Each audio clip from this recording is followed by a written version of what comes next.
With the midterm elections now in the rearview mirror, what are the top 3 hurdles facing Azusa City Council?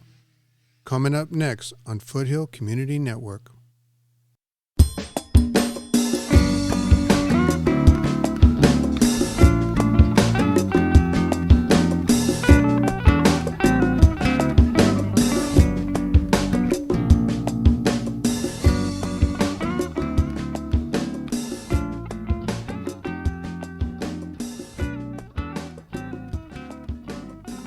Thanks for tuning in to Foothill Community Network, your first stop for news and notes from Altadena to Glendora.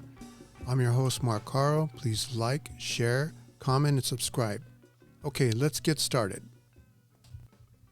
While there are many challenges facing Azusa, one that flew completely under the radar this past election was transitioning from at-large to district elections. As we discussed in a previous episode on March 28, 2002, the Azusa City Council approved a resolution to transition from at-large to district-based elections. And we will cover and monitor this transition very closely for the transparency and convenience of the Azusa City community from now until the district election transition is officially rolled out.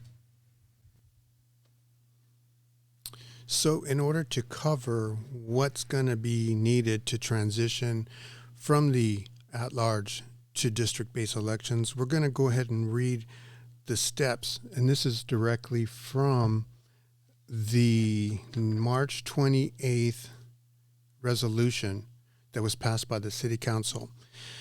And the first step is to conduct public outreach, including to non-English speaking communities, to explain the districting process and to encourage public participation.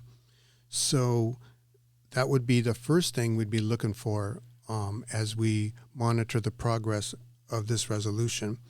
The second thing they're going to have here is, before drawing a map or maps of the proposed district boundaries, hold at least 2 public hearings at which the public is invited to provide input regarding the composition of the districts and to consider district boundaries as provided in the Election Code, Section 110.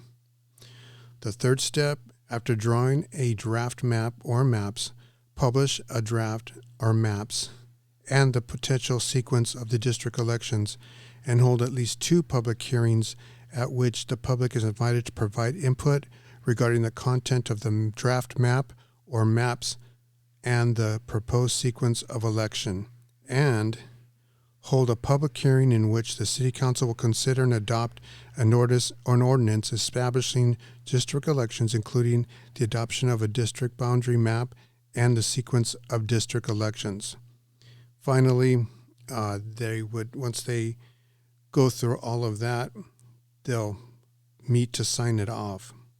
So there's quite a bit that needs to be done before they get all this ready to roll out for the city of Azusa.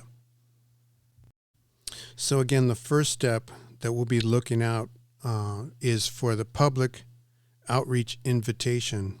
And if no mention of the status of the transition is mentioned over the next 2 city council meetings, we will inquire and provide an update to all of you in a future episode. But that's it for now. Thanks again for tuning in and for making Foothill Community Network your first choice for news and notes and all the happenings in the Foothill communities here in San Gabriel Valley. Stay well, everyone, and take care. Goodbye now.